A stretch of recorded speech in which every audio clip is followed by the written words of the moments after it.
আসসালামু আলাইকুম। আমি সাইফ, ইতালি থেকে আপনাদের সবাইকে স্বাগতম।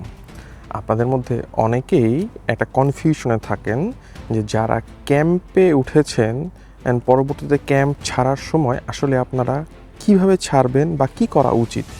আজকে আমরা মূলত এই বিষয়টা নিয়ে আলোচনা করব এবং আমার বাস্তব অভিজ্ঞতাই আপনাদেরকে জানাবো। তো চলুন কথা না বাড়িয়ে শুরু করা যাক আজকে আমাদের মূল ভিডিওটি।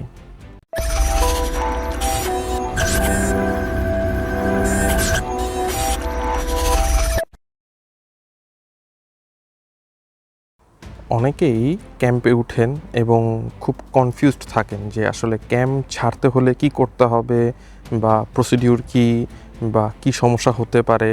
তো এই বিষয়টা নিয়ে আসলে অনেকেই আমরা কনফিউশনে থাকি কি করব। এবং একটা পর্যায়ে দেখা যাচ্ছে অনেকে না বলেই ক্যাম্প থেকে চলে যায়, কাউকে কিছু না জানিয়ে। দেখেন, আপনি যদি চলে যান তারা কখনোই কিন্তু আপনাকে আটকে রাখতে পারবে না। তো এইভাবে আসলে না বলে কাউকে না জানিয়ে চলে যাওয়াটা আসলে কোনো মানেই হয় না। যদি আপনার ক্যাম্প থেকে ফিঙ্গার হয়, রেসিডেন্ট হয়, দেখা যাচ্ছে অনেকে ১ বছর বা এমন সময় থাকে, থাকার পরে পরবর্তীতে তারা চলে যায় কাউকে কিছু না জানিয়ে। এইটা আসলে খুবই খারাপ একটা দিক। পার্সোনালি আমার এটা মনে হয়। কেন মনে হয়?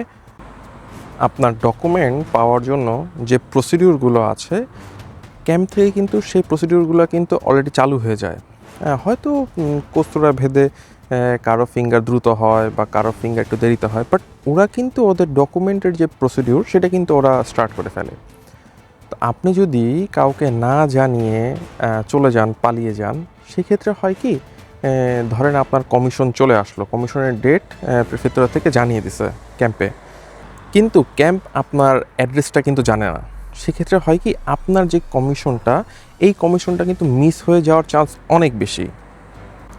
আর ইতালিতে আরেকটা বড় বিষয় হচ্ছে, একজনের তথ্য বা একজনের ইনফরমেশন বা একজনের কোনো নোটিশ অন্যজনের কাছে কিন্তু তারা শেয়ার করে না। এতে করে হবে কি, যদি আপনার কোনো ফ্রেন্ড বা পরিচিত কাউকে আপনি বলেও যান যে আপনার তথ্য যেন আপনার কাছে পৌঁছে দিয়ে যায়, সে যদি নিজেও না জানে সে আপনার কীভাবে জানাবে। তো এইটা আসলে খুব বড় একটা আসলে গ্যাপ থেকে যাচ্ছে এই জায়গাটায়। আপনারা হয়তোবা জানেন, যদি একবার কমিশন মিস হয়ে যায় তবে সেটা কিন্তু নেগেটিভ হিসেবে ধরা হয়। আর এইটা কিন্তু আসলে কমিশন দিয়ে নেগেটিভ পাওয়ার যে বিষয়টা, তার থেকে কিন্তু অনেক খারাপভাবে দেখা হয় যে আপনি ওদের যে আইন বা ওদের যে ল, আপনি কিন্তু এটাকে মোটেও সম্মান করেন নাই, আপনি তাদেরকে ডিসরেসপেক্ট করছেন। এইটা তারা খুব খারাপভাবে দেখে। কমিশন যেন মিস না হয়, এই জন্য সবচেয়ে ভালো হচ্ছে আপনি ক্যাম্পে থেকেই কমিশন দিয়ে তারপরে বের হবেন। তাহলে এখানে একটা প্রশ্ন থেকে যায়, আমরা কি ক্যাম্প ছাড়তে পারবো না?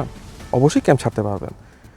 যদি আপনি চান ক্যাম্প ছেড়ে দিতে, তবে সেক্ষেত্রে ফার্স্টে হচ্ছে আপনাকে ডিসাইড করতে হবে আপনি কোথায় যাচ্ছেন বা আপনি যেখানে যাচ্ছেন তার ঠিকানাটা কী।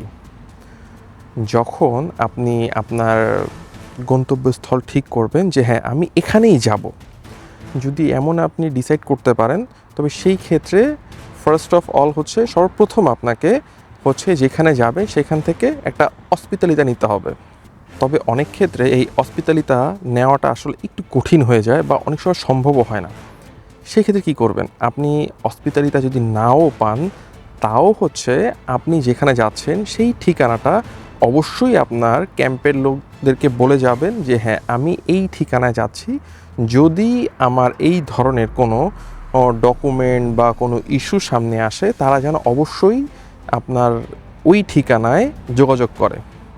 তাহলে হবে কি, তারা ওই ঠিকানায় যোগাযোগ করবে, যদি আপনার কমিশনের ডেট বা কোনো ডকুমেন্ট চলেও আসে তারা ওই ঠিকানায় পাঠিয়ে দিবে। আর এরপরে ফোন নাম্বার তো আছেই।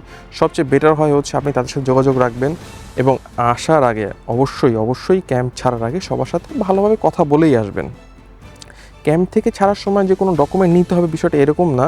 ক্যাম্পে আপনি বললে ক্যাম্প থেকে আপনাকে এমনিই বলে ঠিক আছে, আমি মনে করি অবশ্যই ওরা অ্যাপ্রিসিয়েট করবে যে আপনি ক্যাম্প ছেড়ে এখন নিজে স্বাবলম্বী হওয়ার চেষ্টা করতেছেন। এইটাকে ওরা অবশ্যই খুব ভালোভাবে দেখবে। তো এখানে কাউকে না বলে পালিয়ে আসার কোনোই মানে হয় না। আপনি ওদেরকে বুঝিয়ে বলবেন, দেখেন আমি এতদিন ক্যাম্পে ছিলাম, এখন ক্যাম্পে থাকতে চাচ্ছি না, আমি আমার রিলেটিভের কাছে যাব বা আমার এখানে কাজ ঠিক আছে, বন্ধুর কাছে যাব, এই ধরনের কোনো একটা কজ বলে আপনি এখান থেকে চলে আসবেন, খুব সিম্পল। বাট ওদেরকে না বলে পালিয়ে আসার আসলে কোনো মানেই হয় না। এই কাজটা ভুলেও করবেন না, এতে করে আপনার বিপদ হওয়ার চান্সই সবচেয়ে বেশি। আশা করি এই বিষয়টা আমি আপনাদেরকে ক্লিয়ার করতে পেরেছি। তারপরেও যদি কারো কোনো সংশয় থেকে থাকে অবশ্যই কমেন্ট বক্সে কমেন্ট করবেন, আমি চেষ্টা করব উত্তর দেওয়ার জন্য। আজ তাহলে এই পর্যন্তই। যারা আমার চ্যানেলে নতুন অবশ্যই আমার চ্যানেলটি সাবস্ক্রাইব করবেন এবং ফেসবুকে থেকে থাকলে অবশ্যই ফেসবুকে ফলো দিয়ে রাখবেন। সবাই ভালো থাকবেন, সুস্থ থাকবেন। আসসালামু আলাইকুম।